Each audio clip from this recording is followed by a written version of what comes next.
힘든 포스트 코로나 시기를 살아가는 우리 흩어진 화평 가족들, 우리 성도님들에게 말씀을 통하여 이 시간 새 힘과 또 놀라운 은혜 그리고 성령의 충만함을 주실 수 있기를 주의 이름으로 축원합니다. 오늘 이제 본문 가운데 25절에 오면은 이런 말씀이 나옵니다. 25절 하반절에 오면은 그날이 가까움을 볼수록 더욱 그리하자. 그날이 가까움을 볼수록, 이 그날이 어떤 날일까요? 그날이 가까움을 볼수록 그리하자. 여기서 말하는 그날은 세상 종말의 때를 얘기합니다. 또 예수님의 재림의 때를 얘기하고 또 심판의 때를 얘기하고 우리 개인적으로는 개인의 그 종말 또 심판의 때를 얘기합니다. 또 긍정적인 측면에 보면은 구원의 날이다 이렇게 표현할 수가 있습니다. 오늘 여러분에게 소개해드리는 본문의 내용을 보면은 구원받은 성도들이 이 땅에서 어떻게 살아가야 되는가, 특별히 이제 종말에 어떻게 살아가야 되는가. 사실 초대교회 성도들은 항상 주님이 다시 오십니다. 세상 종말이 옵니다. 개인적인 종말이 언제 올는지 모르지만은 이 종말 신앙을 가지고 얼마나 하나님 앞에 아름답게 복되게 살아갔는지 모릅니다. 지금 이 힘든 이 코로나 시기를 살아가는 현대인들에게 세 가지 가장 많이 생각하는 그 단어들이 있습니다. 그 단어가 무엇인지 아십니까? 첫 번째는 이 미래에 대한 두려움입니다. 참 요즘 우리 걱정 많죠. 염려 많이 되죠. 벌써 코로나 이 바이러스 시기가 시작된 지가 얼마나 오래됐습니까? 그냥 금방 지나갈 줄 알고 금방 끝날 줄 알았는데 끝이 보이질 않아요. 보면 세계보건기구 발표에 의하면 내년 중반 정도에 끝나지 않겠나 그런 예정을 하고 있습니다. 그때 또 가봐야 알죠. 그렇게 요즘 우리는 그런 생각이 되어져요. 계속 이렇게 가는 거 아닌가 이런 생각도 들지요. 얼마나 우리에게 많은 그 불안감, 이 두려움이 있습니까? 또 한 가지는 이 죽음에 대한 두려움입니다. 우리 나라가 평안하고 시기가 안정할 때는 이 죽음이라는 문제를 다른 사람처럼, 다른 일처럼 생각하고 다른 사람 일처럼 생각하기. 특별히 젊은이들은 죽음과 상관없이 살아가는 것처럼 보여집니다. 그러나 요즘 우리는 죽음에 대한 생각을 많이 합니다. 남 일이 아니구나. 우리에게도 언제 이런 끔찍한 일이 닥칠지 모르겠구나. 그런 어떤 죽음에 대한 생각. 또 한 가지 뭡니까?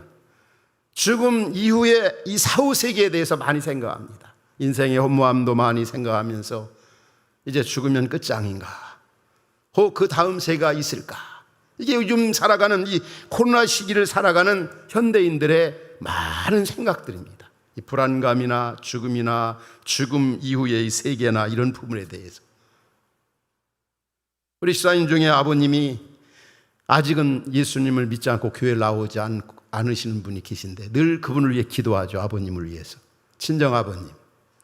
근데 그분이 어느 날인가 이런 말씀을 하시더라는 거예요. 얘야, 지금 이 코로나 이 시기 이거 우리 인간이 하나님 앞에 죄를 너무 많이 지어서 그렇다. 이제 이 시기, 이제 이 시대는 하나님 앞에 돌아가는 길밖에 없다. 그런 얘기를 하면서 그 집사님이 기뻐하시는 모습을 보았어요. 우리 아버지도 교회 나오실 것 같고 예수님 믿으실 것 같아요. 교회도 안 나오셨는데 그런 말씀 하시는 걸 보니까 요즘 사람들이 마음 가운데 그런 생각들 많이 하는 거지. 오늘 본문 보면은 우리의 구원을 위해서 우리 하나님 아버지께서 어떤 일을 하셨는가? 특별히 우리 하나님이신 예수님이 어떤 일을 하셨는가? 19절 그리고 22절에 보면은 예수 그리스도께서 우리를 위하여 무엇보다도 하나님 앞에 나아갈 수 있는 그런 길을 열어놓으셨다는 거예요. 우리가 마음에 뿌림을 받아 악한 양심으로부터 벗어나고 몸은 맑은 물로 씻음을 받았으니 참마음과, 이게 무슨 얘기입니까? 우리가 그리스도 예수를 믿음으로 말미암아 우리가 죄 용서, 죄에서 자유함을 얻게 되었다는 거예요. 그리고 19절에 오면은 그 예수 그리스도, 제사장이신 예수 그리스도를 통해서 우리가 하나님 앞에 당당하게 나아갈 수 있는 길이 열렸다는 거예요. 얼마나 감사한 일입니까? 우리 주 예수 그리스도께서 이 땅에 오셔서 믿는 우리를 위해 십자가에 고난받고 죽으시고 부활하심으로 말미암아 우리는 하나님 앞에 나아갈 수 있는 길이 열리게 되었어요.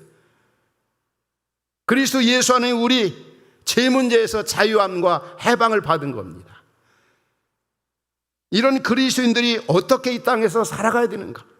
특별히 힘든 이 코로나 시기에 하나님께서 우리가 이 시대에 어떻게 살아가야 할 것을 본문은 우리에게 말씀해 주고 있다는 사실입니다.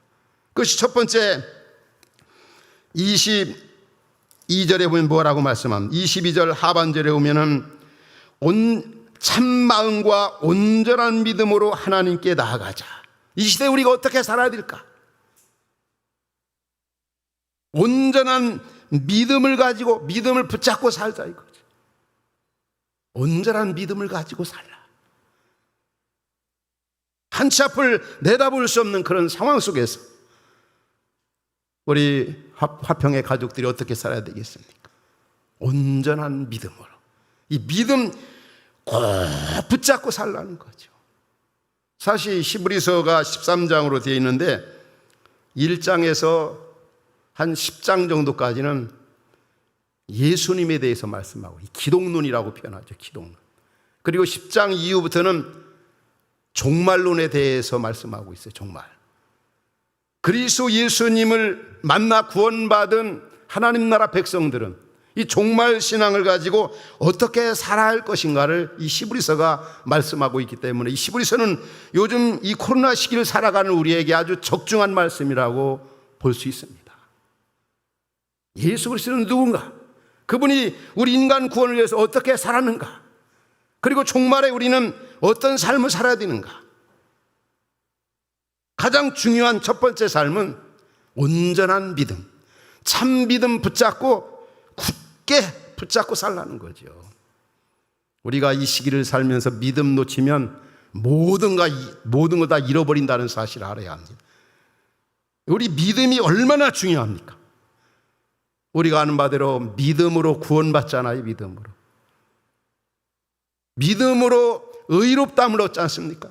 믿음으로 하나님의 자녀가 되잖아요. 믿음으로 세상을 이겨나갈 수가 있지 않습니까? 그래서 히브리서 11장 6절에 보면 뭐라고 말씀합니까? 믿음이 없이는 뭐라고요? 하나님을 기쁘시게 하지 못하나니. 우리 한번 6절을 다 같이 읽도록 합시다. 시작. 믿음이 없이는 하나님을 기쁘시게 하지 못하나니 하나님께 나아가는 자는 반드시 그가 계신 것과 또한 그가 자기를 찾는 자들에게 상 주신 이심을 믿어야 할지니라. 믿음이 없이는 하나님을 기쁘시게 해드릴 수 없다. 이 믿음이 얼마나 중요한지. 베드로서에 보면 믿음은 금보다 더 귀한 믿음이라고 그랬어요. 또 다른 서신에 보면 보배로운 믿음이라고 그랬어요. 믿음은 하나님을 기쁘시게 해드리는 거라. 오늘 이 힘든 시기를 살지만 우리 흩어진 화평 가족들은 정말 믿음으로 살아서 하나님을 좀 기쁘시게 해드리고 하나님의 마음을 좀 시원하게 해드리고 하나님을 영화롭게 하는 우리 성도님들 될 수 있기를 주의 이름으로 축원합니다. 그럼 믿음이 뭘까요? 믿음에 대한 그 정의가 성경 여러 곳에 나오고 그런 부분들을 이렇게 집합적으로 이렇게 정리해서 묵상해 보면 크게 세 가지로 나옵니다. 믿음이 뭘까? 하나님이 약속하신 말씀을 성경에서 말씀하고 있는 것을 그대로 다 받아들이는 것. 내 상식이나 이성으로 받지 않아도 하나님이 말씀하신 창조주 주권자이신 하나님, 거짓말 못하신 하나님이 말씀하신 그 말씀을 그대로 일차적으로 받아들이는 게 믿음인 겁니다.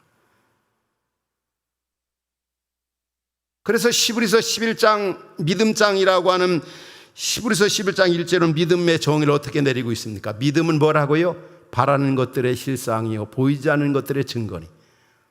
하나님의 약속의 말씀에 근거해서 바라보는 대로 또 보이지 않지만 보는 것처럼 그대로 받아들이고 따라가는 게 바로 믿음이라는 거죠. 두 번째 믿음이 뭐냐면 1차적으로 받아들여진 말씀을 그대로 순종하는 거예요. 그대로 순종. 이유가 없는 거죠. 이 절대적인 하나님의 말씀을 그대로 순종하는, 이게 바로 믿음이고. 그리고 세 번째는 믿음이 뭐냐면은 받아들여지고 순종하는 말씀. 그런데 우리가 살다 보면은 어느 때는 상황적으로나 환경적으로 순종할 만해서 순종하고, 어느 때는 상황적으로 정말 순종하기가 어려워요. 그러니까 다시 말하면 믿음이 뭐냐면은 환난과 고난과 피팍 가운데도 생명 걸고 지켜나가는 거, 이게 바로 믿음인 겁니다.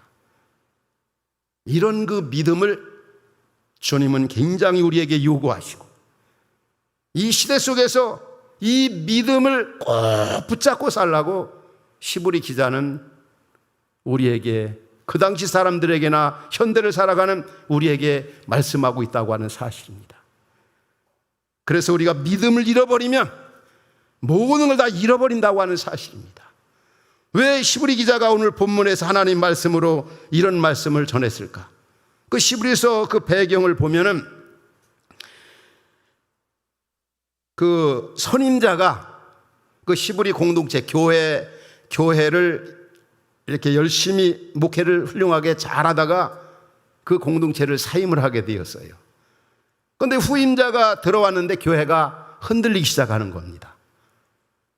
그 배경이 어디에 나오느냐면 시브리서 13장 17절에 이런 권면을 합니다. 시브리 기자가 그 시브리 교회 그 공동체에게 너희를 인도하는 자들에게 순종하고 복종하라. 그들은 너희의 영혼을 위하여 경성하기를 자신들의 청산할 자인 같이 하느니라. 그들로 하여금 즐거움으로 이것을 하게 하고 근심으로 하게 하지 말라. 그렇지 않으면 너희에게 유익이 없느냐. 왜 이런 권면을 그 교회에게 이 시브리 기자가 했을까요?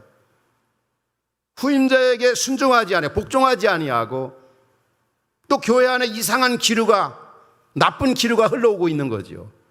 그게 뭐냐면은 지도자에 대해서 반항하고, 또 무엇보다도 제일 큰 이유가 시브리서 3장이나 기타 1장, 2장, 3장, 4장 계속 읽으면은 그 교회 안에 이런 아주 거짓 그 지도자들, 나쁜 그 선생들이 교회 안에 침투했습니다. 그러면서 말하기를 어떤 얘기를 하냐면 예수 그리스도는 우리의 구원자가 아니야. 예수 그리스도는 천사보다도 못해. 예수 그리스도는 모세보다도 못해. 천사보다도 못하고 모세보다도 못하고. 그러니까 이 성도들이 어떻게 해야 되겠어요? 자기들이 참 지도자라고 여겼던 지도자는 교회를 떠났고, 또 교회 안에 보면 이단 사상들이 침투해 오면서 예수님보다 모세를, 예수님보다 천사를 이런 표현한다면 예수님도 세계 4대 성인 중에 하나야. 뭐 소크라테스나 석가모니나 공자나 뭐 마호멧이나 뭐 다 거기서 거기지 뭐. 또 요즘에 얼마나 우리 기독교인들이, 교회들이 세상 속에 지탄을 받고 있습니까? 그러니까 교회 나가도 소용없어. 뭐 하나님 믿어도 별 필요가 없어. 때로는 기독교보다는 뭐 다른 종교가 더 좋아. 뭐 예를 들면 천주교가 더 좋아. 혹은 뭐 다른 어떤 이방 종교가 좋아. 뭐 이런 식으로, 불교가 좋아. 이런 식으로 흔들리고 있다는 거죠. 그런 배경 속에, 그런 환경 속에 있는 그 시브리 그 인들이 신앙생활하는 그 공동체에게 절대 그게 아니다. 예수 그리스도는 우리의 구원자다. 우리를 위해 십자가에 고난받고 죽으시고 사람의 몸을 입고 이 땅에 오셔서 우리를 위해 십자가에 피 흘려 죽으셨다. 그분은 하나님 앞에 나아가는 큰 대제사장이고, 그분을 통하지 않고는 죄 용서 받을 수 없고, 오직 우리가 사는 길은 그리스도 예수 믿는 길밖에 없다. 예수님은 큰 대제사장이고 우리의 유일한 중보자고, 그분이 우리의 길이고 진리고 생명이다. 그분 믿어야 살고 그분 안에 진정한 인생의 가치와 보람이 있다. 이것을 지금 강조하고 있는 오늘 본문이 그런 부분입니다. 그 믿는 그리스도 예수를 믿는 믿음을 잃어버리지 말라는 거죠. 아마도 이 말씀은 오늘 이 시대를 살아가는 이 땅의 성도들에게, 또 우리 화평 가족들에게 주신 말씀입니다. 힘들고 어렵지, 어떤 상황이 딸지라도 너희들 믿음만큼은 놓치지 말라. 그리스도 예수를 구주로 믿는 믿음, 그 하나님의 약속의 말씀을 굳게 믿는 그 믿음, 이거 놓치면 큰일 난다. 성경은 우리에게 그런 말씀합니다. 예수님이 누가복음 18장 8절에 오면 그런 말씀하셨어요. 인자가 올 때 세상에서 믿음을 보겠느냐?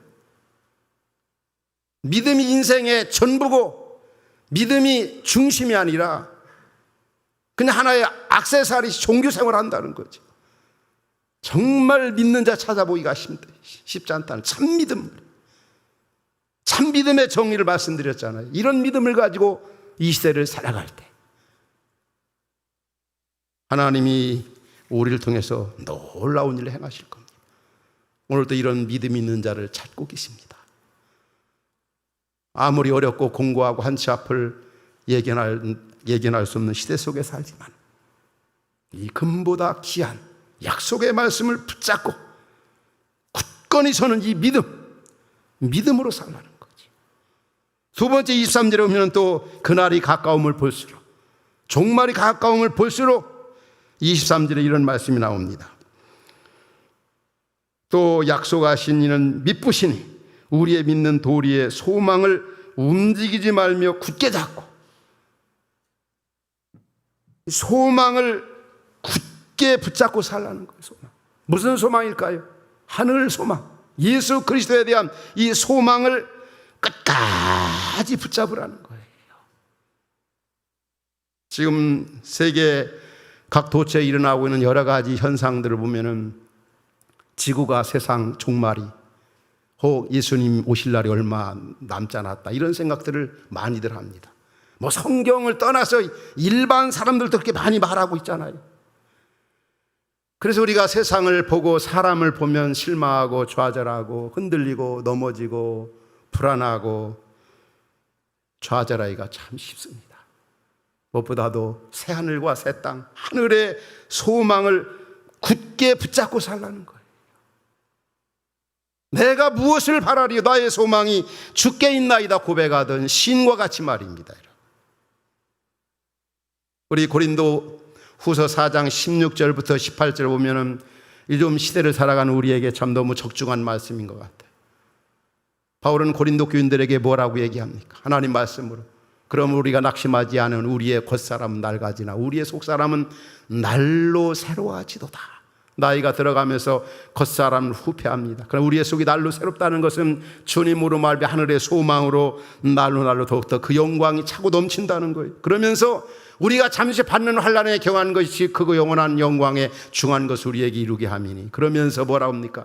우리가 주목하는 것은 보이는 것이 아니요 보이지 않는 것이니, 보이는 것은 잠깐이요 보이지 않는 것은 영원하니라. 우리 믿음의 식구들은 보이지 아니하는, 보이는 것은 다 없어지고 사라지고 풀과 같고 풀의 꽃과 같이 시들어버립니다. 그러나 보이지 않는 하늘의 소망, 그리스도 예수에 대한 소망은 갈수록 넘쳐지고 영원하다는 사실입니다. 우리의 육신의 장막도 마찬가지입니다. 고린도후서 5장 1절에 오면은 땅에 있는 장막집이 무너지면 이 세상은, 우리의 육신은 다 무너지게 되어 있습니다. 그렇지만 하나님이 지으신 영원한 새하늘과 새 땅, 그것이 우리 앞에 기다리고 있습니다. 영원한 집이 우리 앞에 있다는 것. 이상 사라지고 없어지고 그날 주님이 우리를 위해 예배해 놓으신 그 아름다운 영원한 집이 우리에게 있는 줄 아나니, 여러분 그렇게 믿습니까? 그런 세계가 우리 앞에 있습니다. 그 소망 가지고 살라는 거지요.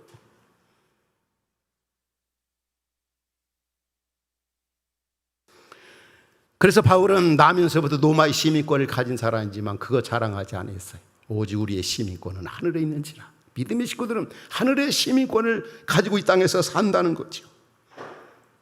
우리의 믿음의 선열들, 특별히 믿음장이라고는 히브리서 11장 13절부터 16절에 오면은 믿음의 선열들은 어떻게 살았습니까? 이 땅에서 이 사람들은 다 믿음을 따라 죽었으며 약속을 받지 못할 때 그것들을 멀리서 보고 환영하며 멀리서 보고 환영했다는 말은 뭡니까? 보이지 않는 하나님의 나라, 믿는 자를 위해 예비해 놓으신 새하늘과 새 땅, 그것을 바라보면서 이 땅에서는 어떻게 살았다고요?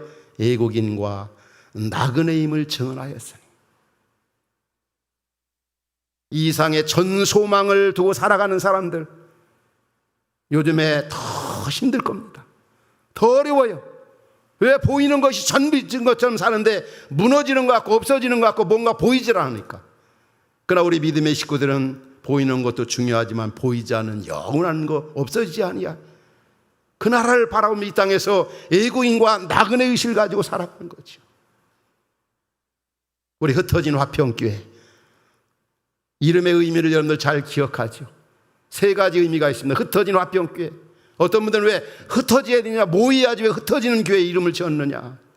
흩어진 화평교회는 세 가지 의미 있습니다. 이 땅에서 우리는 나그네, 애국인의 의식, 순례자의 삶을 우리 살아가자. 흩어진 우리 화평가족들은 어차피 가는 인생인데 이 땅에서 애국인의 의식, 나그네 의식, 순례자의 삶을 살자는 거죠. 저나 여러분 모두가 말입니다.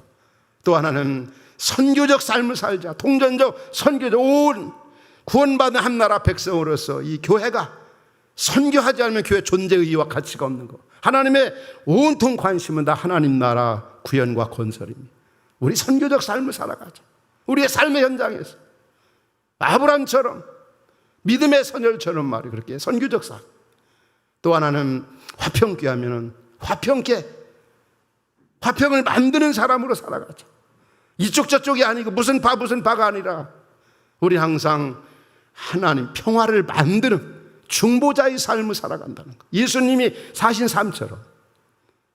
이게 바로 하늘의 소망을 두고 사는 그리스도인의 삶의 모습입니다. 세상이 요란하고 우리에게 두려움이 엄습해온다 할지라도 우리의 진정한 소망은 하늘입니다. 영원한 하늘의 소망. 부활의 주님이 기다리고 계신 그 나라. 그 언젠가 그분을 만날 것입니다.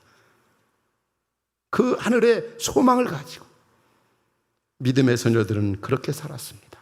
여러분 이 시대 어떻게 살기를 원합니까? 히브리 기자가 우리에게 하나님 말씀으로 권합니다. 하늘의 소망을 굳게 붙잡고 살라. 세상이 무너져가는 것 같고 망하는 것 같고 없어지는 것 같을 그때 우리에게는 영원한 하늘의 소망이 있어요. 그 소망 붙잡고 살라는 거죠. 그 다음에 세 번째 23절에서 말씀합니다. 그날이 가까움을 볼수록, 세상 종말이 가까울수록, 또 개인적인 종말이 가까울수록 23절에 뭐라고 말씀하죠? 서로 돌아보아 사랑과 선행을 격려하며, 특별히 사랑과 선행을 격려하며 살라. 이게 구원받은 우리 성도들의 삶의 표지가 되어야 됩니다. 사랑과 선행. 구원은 믿음으로 받는다고 그랬죠. 그러나 구원받은 믿음은 행함으로 입증이 돼야 돼요. 사랑, 선행. 그래서 야고보 기자는 뭐라고 얘기합니까? 사람이 믿음으로만 구원받는 게 아니라 행함으로까지 구원받는다고 그래요. 행함으로. 하도 가짜들이 많으니까.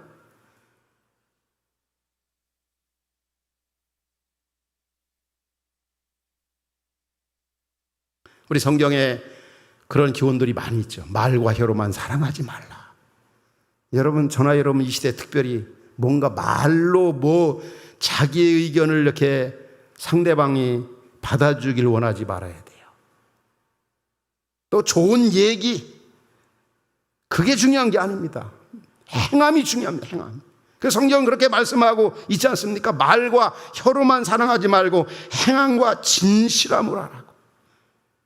선한 일 많이 하라고 얼마나 강조합니까?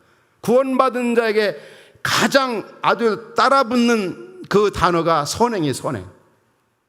하나님 우리를 구원하신 목적이 뭡니까? 이 땅에서 사랑하며 살라고, 선한 일 많이 하며 살라고. 성경은 아주 그 내용으로 꽉 차 있습니다. 너 구원받아서 너 하나님의 자녀야, 너 하늘의 소망을 두고 살아. 그 표지 한번, 그 마크가 뭐냐? 바로 사랑으로 살라는 거죠. 좋은 일, 선한 일, 착한 일 많이 하며 살라는 거예요. 이 코로나 어려운 시기에 가장 우리에게 요구드리는 삶이 뭡니까? 이 사랑입니다. 일반적인 사랑보다 아가페, 하나님의 사랑을 받은 우리들이 거저주는 사랑, 저나 여러분 모두는 하나님 앞에 갚을 수 없는 측량할 수 없는 은혜를 받은 우리들입니다. 그래서 성경은 구원받은 우리에게 사랑의 비대에는 아무것도 지지 말라고 그랬어요. 그래서 우리는 이 선한 일을 하는데도 기회를 놓치지 말아야 돼요. 앞으로 해야지 하다 끝나버리면 무슨 소용이 있겠습니까? 끝까지 기회가 주어졌을 때. 저나 여러분들이 요즘에 특별히 선한 일 할 수 있는 기회가 우리 교회에 이렇게 많이 주어지는 것 같아요.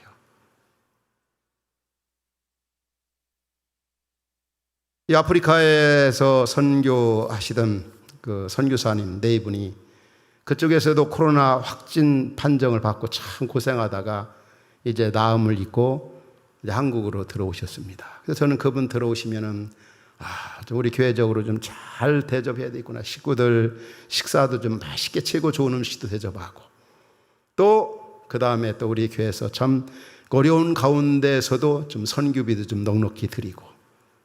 근데 그분이 들어왔습니다. 들어왔는데 또 그 목사님이 여기서 이 양성 확진 판정을 또 받았어요. 그리고 나서 예정보다 훨씬 뒤에 이제 나와서 이제 이렇게 협력교회라든지 파송교회 식구들 이렇게 만나려고는 제가 보니까 저는 오자마자 그 만날 시간만 기다리고 있는데 누가 만나주지도 않는 거죠. 제가 이렇게 만나자고 그러니까 주변에서 그래도 확진 판정을 받고 그 기간 다 끝났어도 지금 요즘 보면은 한번 그런 판정을 받은 분들이나 이런 분들은 또 그럴 가능성이 있기 때문에 조심해야 된다고. 저는 참 그런 말을 듣때 걱정이 되었어요. 제가 개인도 아니고 공인이고 또 분위기적으로 뭐 그런 얘기 자꾸 들리고 어떤 분들은 만나면 안 된다고 그러고.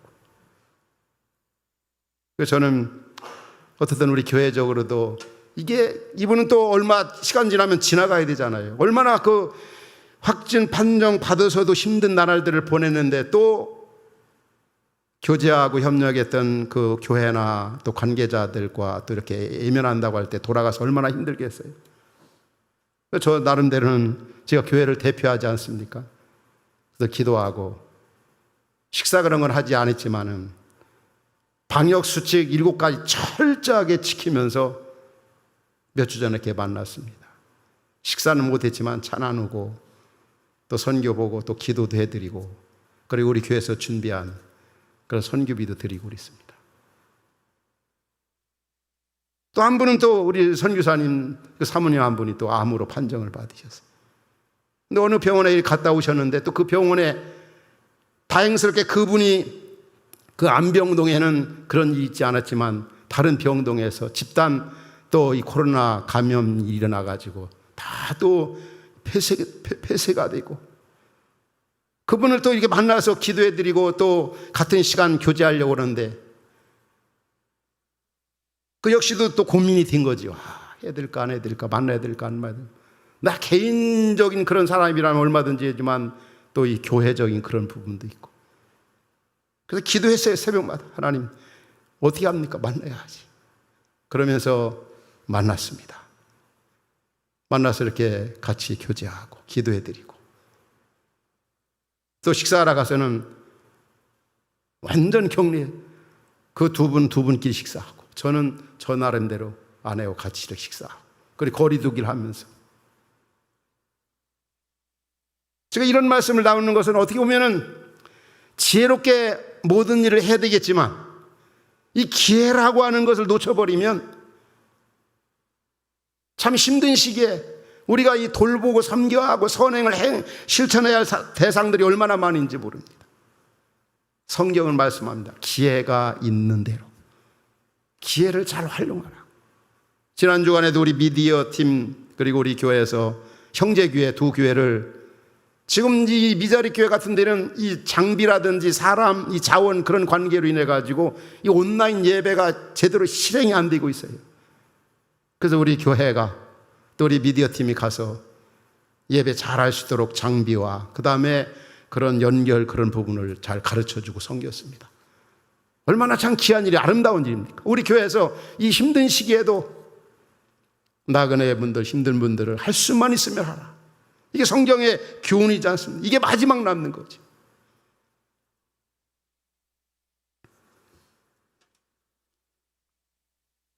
지금도 이 지구촌 구석구석에서는 특별히 많은 어려운 가운데 있는 식구들이 얼마나 많아, 사람들이 얼마나 많이 있습니까? 난민만 해도 7천만 명이 넘어섰다고 하잖아요. 난민. 특별히 9.11 테러 미국에서 그 이후에 미국이 테러와의 전쟁에서 난민이 절반 이상이 생겼다는 거예요. 3,700만 명 이상. 어쩌면 우리나라도 옛날에 난민으로 있었잖아요.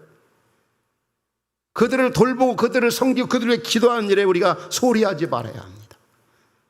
그런데 혹간에 우리 믿는다고 하는 사람들 가운데도 보면은 자꾸 옛날 이스라엘처럼 우리 민족, 우리 교회, 우리 여기에 사로잡혀 있는 분들이 있어요. 어떤 민족주의에 빠져 있고. 그런데 성경 보면 하나님은 북한이나 미국이나 중국이나 일본이나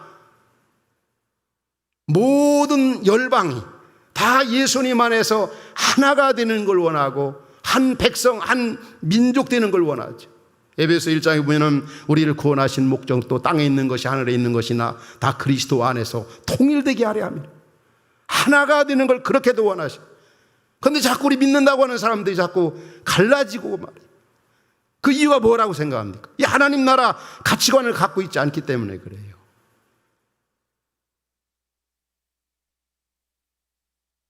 미국의 트럼프 대통령 같은 경우도 그분도 믿는다고는 하지만 그분이 늘 내거는 그 슬로건이 뭡니까? 자국민 보호 말이에요. 자국민. 하나님이 왜 미국에게 그렇게 다민족, 다종, 많은 그 민족들이 모여 그 땅에 살게 하나님이 엄청난 복을 주셨잖아요. 그 미국에. 복을 나눠주라고. 세계를 위해서. 그 사명을 미국이 감당해야 되고 우리나라, 우리 믿는 식구들이 감당해야 되는 거죠.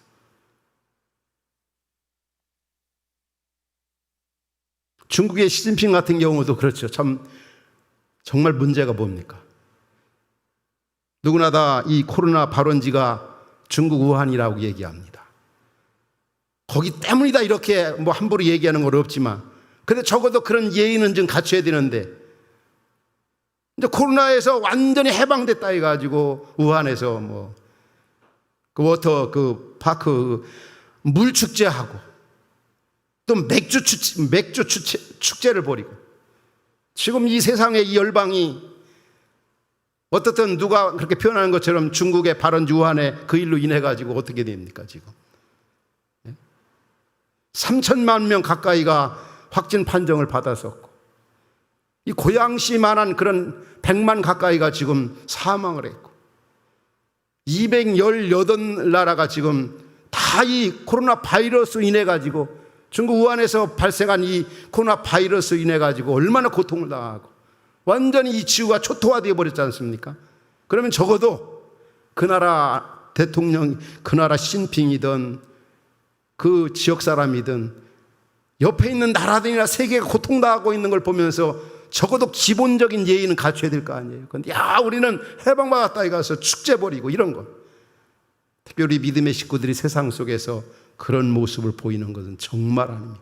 성경은 뭐라고 말씀합니까? 그날이 가까움을 볼수록 서로 사랑과 선행으로 격려하고 남의 아픔을 내 아픔으로 생각하고 남의 그 고통을 나의 고통으로 생각하고 돌아보고 섬기고 이게 바로 우리 믿음의 식구들이 이 시대 속에서 앞장서서 해야 할 일이라는 겁니다. 여러분 어떻게 살아가길 원합니까? 오늘 주님은 말씀합니다. 그날이 가까움을 볼수록 사랑과 선행을 일삼으라고 그 일에 충성을 다하라고. 마지막 주시는 말씀이 뭡니까? 25절입니다. 25절에 오면은 이런 말씀 나오죠.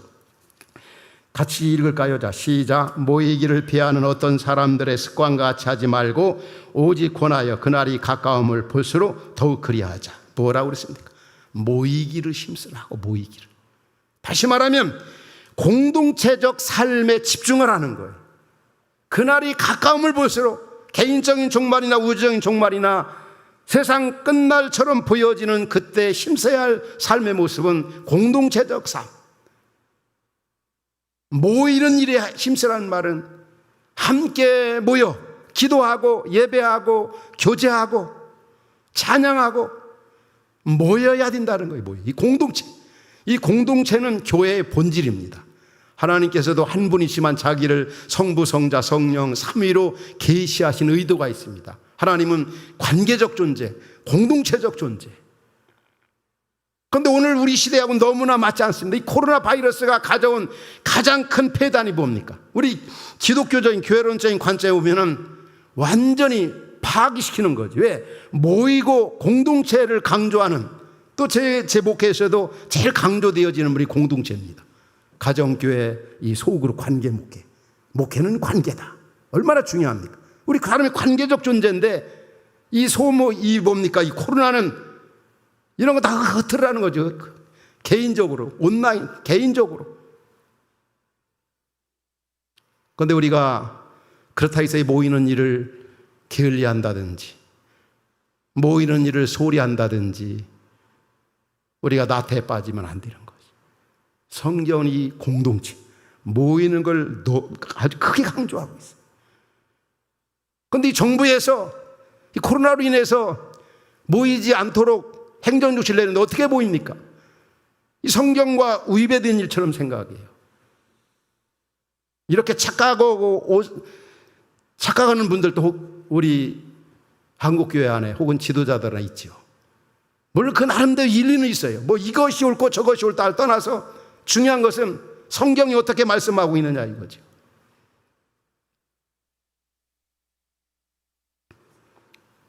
그래서 이 모이기를 폐하는 그런 어떤 행정 조치처럼 보여진다고 교회를 탄압한다고 그렇게 함부로 단정지어서는 안 됩니다.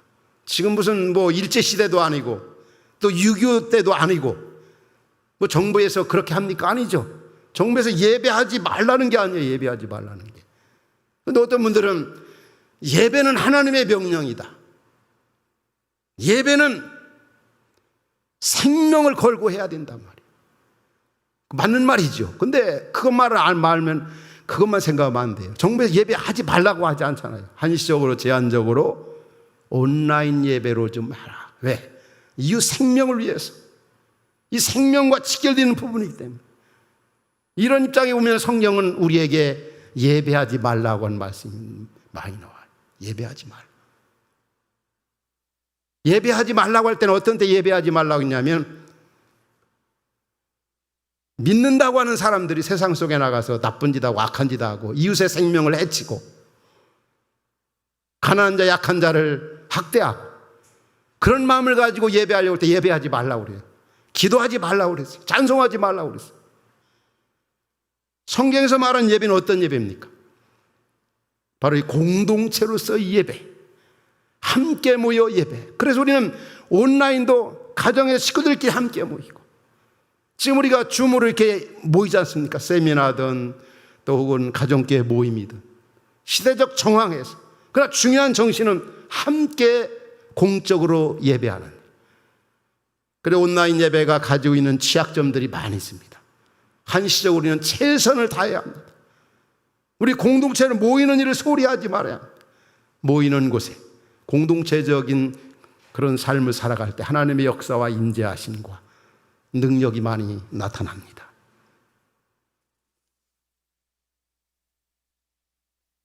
사탄은 항상 혼자 있을 때 유혹이 옵니다. 요즘 우리가 살고 있는 시대가 그런 세상으로 변해버렸어요. 비대면 세상으로. 지금 변해가고 있고 변해버렸습니다. 하나님께서는 창세기에 아담 혼자 지내는 것이 좋지 않아가지고 배필로 하와를 만들으셨잖아요. 다윗도 혼자 있을 때 음란죄에 빠졌어요. 악한 사탄 항상 혼자 있을 때 유혹이 더 많은 것 같아요. 우리 주님은 서로 함께 지어져가는 공동체, 함께 기도하는 것, 함께 예배하는 것, 이게 궁극적인 주님의 가르침입니다. 그날이 가까움을 볼수록 무엇보다도 이 공동체적 삶에 집중하라. 구원받은 자로서 이 땅에서 이 종말을, 이 어려운 시대에 어떻게 살아야 됩니까? 오늘 4가지 말씀을 주셨습니다. 첫 번째는 온전한 믿음을 붙잡고 살라. 어떻게 되겠습니까? 그러려면 무엇보다도 말씀을 가까이 해야 합니다. 또 무엇보다도 하늘의 소망을 가지고 살라. 우리가 어떻게 해야 되겠습니까? 그렇게 살려면은 세상에 있는 것들, 보이는 것에 집착하지 말아야 합니다. 또 무엇보다도 선행, 사랑에 격려하라. 이러려면은 우리 주변을 좀 살펴봐야 합니다.